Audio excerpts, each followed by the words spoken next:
Assalamualaikum warahmatullahi wabarakatuh.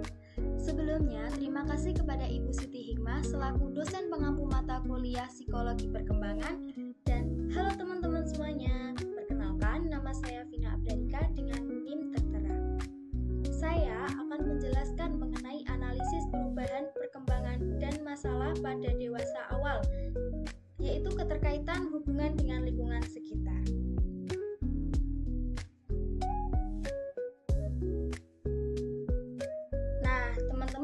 Banyak yang bertanya-tanya nih, apa sih definisi dari masa dewasa awal?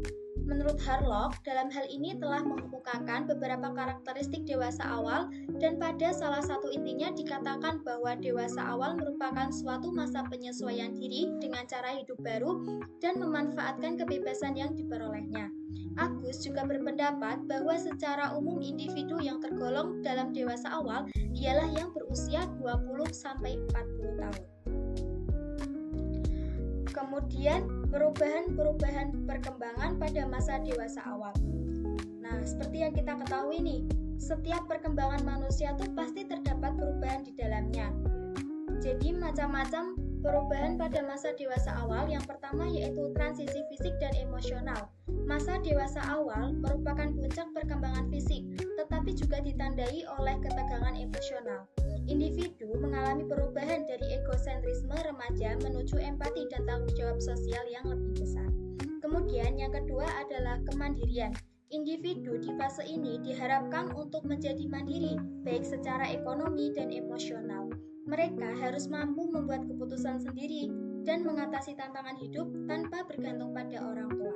Kemudian yang ketiga yaitu tugas perkembangan. Tugas utama pada masa ini meliputi memilih pasangan hidup, memulai karir, dan membangun keluarga. Kegagalan dalam memenuhi tugas-tugas ini dapat menyebabkan krisis identitas atau yang biasa disebut dengan quarter life crisis. Kemudian masalah-masalah yang dihadapi pada masa dewasa awal. Yang pertama yaitu adanya krisis emosional. Banyak individu mengalami ketidakstabilan emosional akibat tekanan untuk memenuhi harapan sosial dan pribadi. Hal ini dapat berujung pada stres, kecemasan, dan bahkan depresi jika tidak ditangani dengan baik. Kemudian yang kedua yaitu isolasi sosial. Transisi ke kehidupan dewasa seringkali mengakibatkan penurunan interaksi sosial. Keterlibatan dalam aktivitas sosial berkurang karena fokus pada karir dan tanggung jawab keluarga yang dapat menyebabkan perasaan kesepian atau keterasingan. Kemudian masalah yang ketiga yaitu berasal dari pengaruh lingkungan sosial. Lingkungan sosial termasuk keluarga dan teman sebaya memainkan peran penting dalam pembentukan identitas dan perilaku individu. Ketidakcocokan antara harapan lingkungan sosial dan realitas yang dihadapi individu dapat memperburuk masalah psikologis. Kemudian ada studi kasus nih teman-teman yang berjudul dinamika kesepian pada wanita dewasa awal.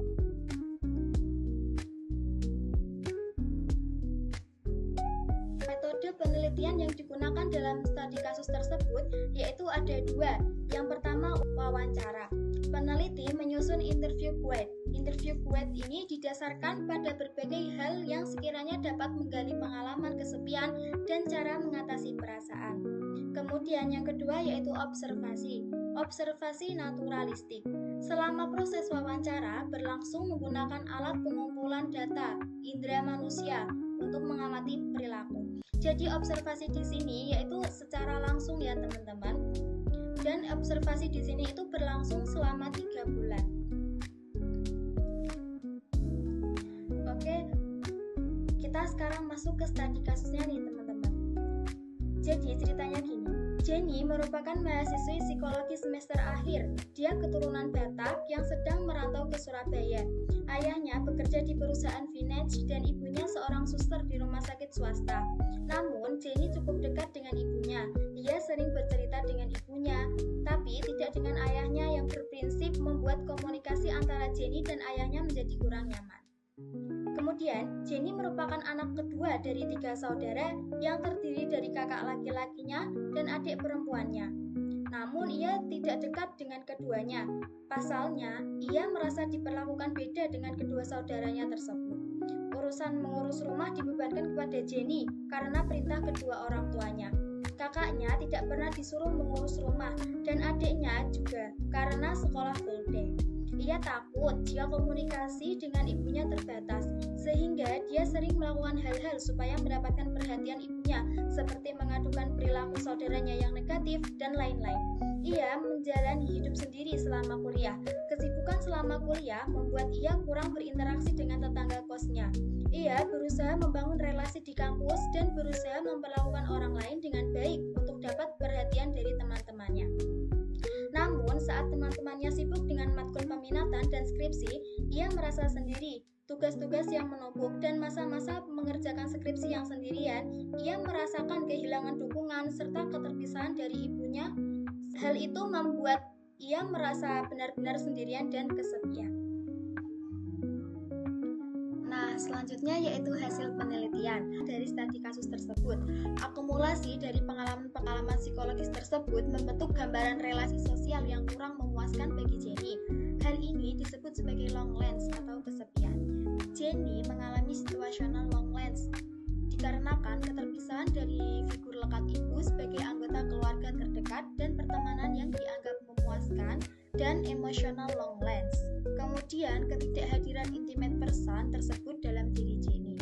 Coping yang dilakukan Jenny yaitu dengan cara mencari kesibukan supaya lupa dengan perasaan loneliness-nya, serta Jenny mendapatkan dukungan psikologis dari teman-temannya dan dari ibunya. Kemudian kesimpulan, wanita di usia ini cenderung mengalami kesepian emosional karena harapan dan kepuasan dari relasi dekat seperti keluarga dan sahabat seringkali tak terpenuhi. Lingkungan terdekat mempengaruhi interaksi sosial mereka yang masih didominasi relasi dengan keluarga dan teman sebaya. Cara mengatasi kesepian bervariasi, ada yang berhasil mengubah pandangan, ada yang belajar mengendalikan diri. Penelitian ini menekankan pentingnya kesadaran diri terhadap kesepian dan perlunya penelitian lebih lanjut, termasuk pada pria dan aspek sosial kesepian. Oke, sekian dari saya. Apabila ada kurangnya itu dari saya, dan apabila ada lebihnya itu dari Allah Subhanahu wa taala. Wabillahi taufiq wal hidayah. Wassalamualaikum warahmatullahi wabarakatuh.